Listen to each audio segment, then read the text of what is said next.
Nella precedente puntata di New Smartphone vi ho parlato di un rumor riguardo i nuovi Galaxy S21 che vociferava l'arrivo di questi nuovi smartphone a gennaio. È un rumor solito, ogni anno c'è, ma solo quest'anno ci azzecca, perché a quanto pare effettivamente a metà gennaio, 14 gennaio è la data più probabile, verranno annunciati i nuovi smartphone e ci sono tantissime questioni al riguardo già sollevate, tra la diatriba Snapdragon Exynos fino anche al materiale del retro, plastica, plastic oppure vetro, ma tantissime cose già le sappiamo, quindi oggi puntata monotematica perché i Galaxy S21, volente o nolente, saranno i protagonisti del prossimo mese. Iniziamo!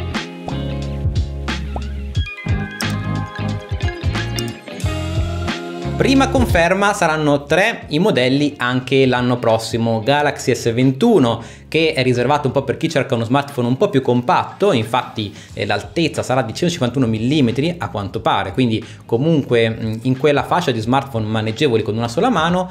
Poi abbiamo Galaxy S21 Plus e in ultimo Galaxy S21 Ultra, che ovviamente punterà molto sul comparto fotografico e ne parleremo verso la fine del video. Ci sono alcune chicche interessanti, ma iniziamo a guardarli, ad osservarli dal design, dove sono trapelati tantissimi rumor, tantissime immagini, tra render realizzati da parte di artisti e grafici oppure anche render ufficiosi, ovvero ufficiali ma ancora non rilasciati da Samsung stessa. La prima cosa che si fa notare è sicuramente il comparto fotografico, che è racchiuso in un inserto metallico in continuazione con la scocca, con il frame dello smartphone, che è tipicamente in alluminio. Secondo me è più curato rispetto ai Galaxy S20, dove l'inserto fotografico sembrava messo lì a caso, quasi senza una logica diciamo di design. Invece in questo caso devo dire che nelle prime immagini, quelle rilasciate dall'Ex Go Digital, che poi erano dei render creati da un artista tra l'altro italiano, non mi piacevano tantissimo, mentre nei render ufficiosi il design sembra essere azzeccato e molto più armonico. 4 le colorazioni si mantengono, colorazioni diciamo pastello, con questa colorazione violetto e rosa, che si aggiungono ovviamente ai classici bianco e nero. Questi sono i render di Galaxy S20. l'S21 Plus al momento è stato trapelato solamente nella colorazione nera, ma probabilmente queste colorazioni saranno disponibili un po' per tutti i vari modelli e al solito in Italia probabilmente la versione bianca sarà riservata al Samsung.com, quindi lo store ufficiale di Samsung online, mentre le altre 3 colorazioni dovrebbero essere tipicamente disponibili sul mercato. E mentre sul fronte sembra essere abbastanza classico, con il foro al centro che interrompe un po' il display per contenere la fotocamera, tra l'altro fotocamera selfie che resterà uguale da 10 megapixel, un leggerissimo aumento più accentuato sulla parte inferiore. Sul retro si accende praticamente una diatriba sul fatto che potrebbero essere tutti e 3 in plastica, o per meglio dire in Glastic, ovvero quel materiale che Samsung ha già adottato su Galaxy S20 FE e Samsung Galaxy Note 20, che io non ho apprezzato più di tanto, perché comunque si sente che è diverso rispetto al vetro, anche se ovviamente più leggero. Comunque i rumor, come dicevo, sono contrastanti, perché altri dicono che solo il Galaxy S20 sarà in Glastic, secondo me questa sarà un po' la verità, mentre S20 Plus e S20 Ultra saranno in vetro e quindi avranno una rifinitura al tatto molto più piacevole.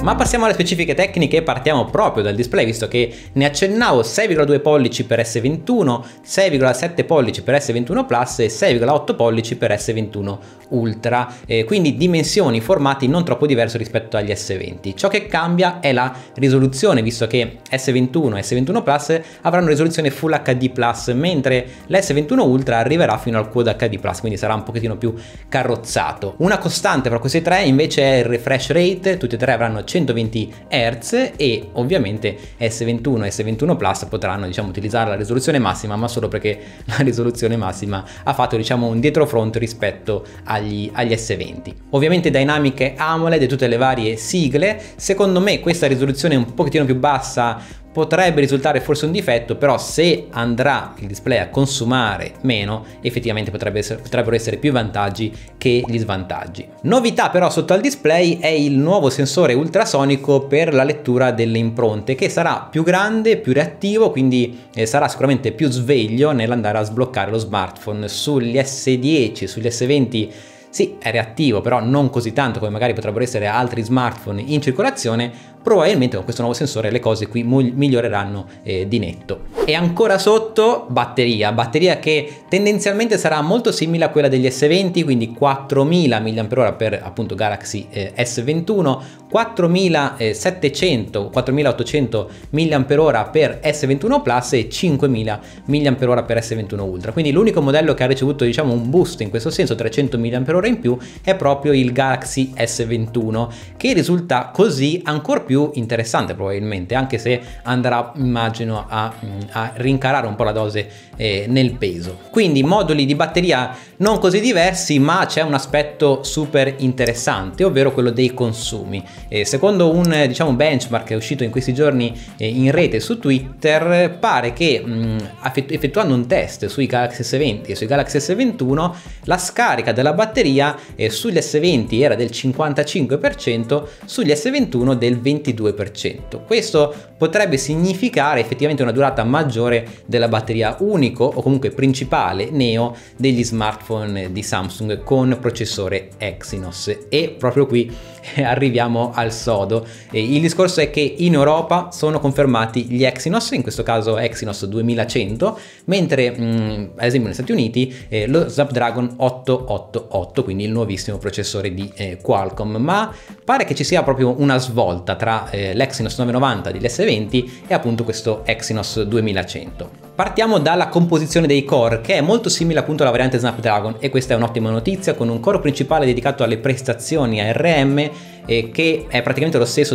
appunto dello Snapdragon. Poi ci sono alcuni core dediti ovviamente a un utilizzo un pochettino più intenso e poi uno invece per l'utilizzo più diciamo banale dello smartphone. E come dicevo, l'architettura sarà molto simile, 5 nanometri, anche se alcuni rumor parlano ancora di 7, ma in realtà sarà 5. È un processore che verrà svelato il 12 gennaio, quindi 2 giorni prima rispetto alla probabile data di lancio, di annuncio dei nuovi Galaxy S21. Quindi in quella data avremo finalmente delle conferme su questo nuovo processore, che comunque si prospetta molto interessante, che potrebbe essere un cambio di passo. Altra novità sempre sul fronte delle batterie è che non ci sarà il caricabatterie in confezione, e questo va un po' in controtendenza alla presa in giro che Samsung aveva fatto nei confronti di Apple. Ora qui si allinea all'azienda di Cupertino, e quindi non sarà presente né l'alimentatore né le cuffie. Sarà interessante vedere anche in Francia come si comporteranno, visto che lì le cuffie in confezione sono obbligatorie, quindi magari probabilmente le cuffie le inseriranno, caricabatterie no, non lo so. Comunque unico accessorio presente in confezione sarà il cavo USB. Poi non so se ci saranno anche altri accessorietti, però niente cover, niente diciamo classici accessori, questo per andare probabilmente a ridurre le dimensioni della confezione. Qualcosa di più invece lo avrà S21 Ultra, che a quanto pare avrà il supporto, anche a seguito di alcune certificazioni che ha appena ricevuto, il supporto alla S Pen che non sarà presente in confezione, non avrà uno slot dedicato nello smartphone, ma appunto avrà la compatibilità, quindi potrebbe essere un accessorio venuto a parte, magari in bundle come promozione lancio subito appunto dopo la presentazione. E questo cosa ci può dire? Beh, ci può accennare il fatto che potrebbe sparire la variante Note, come alcuni rumor nei mesi scorsi ci facevano credere. Note che potrebbe essere soppiantato di fatto dai nuovi Fold, quindi dai nuovi pieghevoli. Non lo so, questa scelta, se verrà confermata, non mi piace particolarmente. Comunque i Note hanno un loro fascino, hanno una loro destinazione, e ecco, gli S21, comunque la gamma S, non penso possa diciamo prendere le redini di questa generazione di smartphone. Vedremo.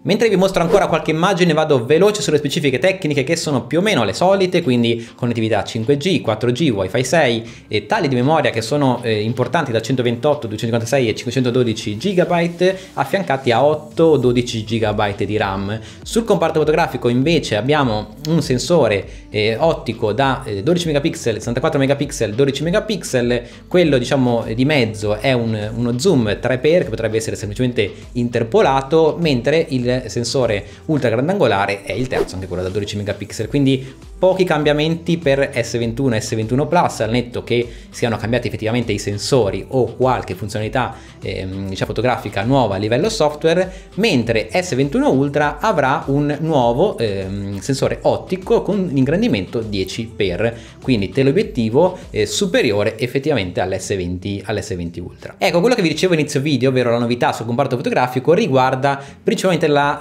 fotocamera ultra grandangolare, che è un IMX563 che permette di avere un angolo di visione di 123 gradi, ma soprattutto una qualità maggiore sia in foto che in video rispetto al sensore montato sugli S20, andando così a limare quei piccoli difetti che effettivamente sugli S20 avevamo sottolineato nella modalità grandangolare, che è sempre, diciamo, un po' tralasciata. Ora che gli altri sensori sono praticamente perfetti, si va a potenziarla un pochetto. Ma è tempo di vedere i prezzi che sono più o meno in linea con quelli degli S20. Partiamo da 849 euro per il modello S21 da 128 GB e salendo di 50 euro per la variante, diciamo, con 256 GB.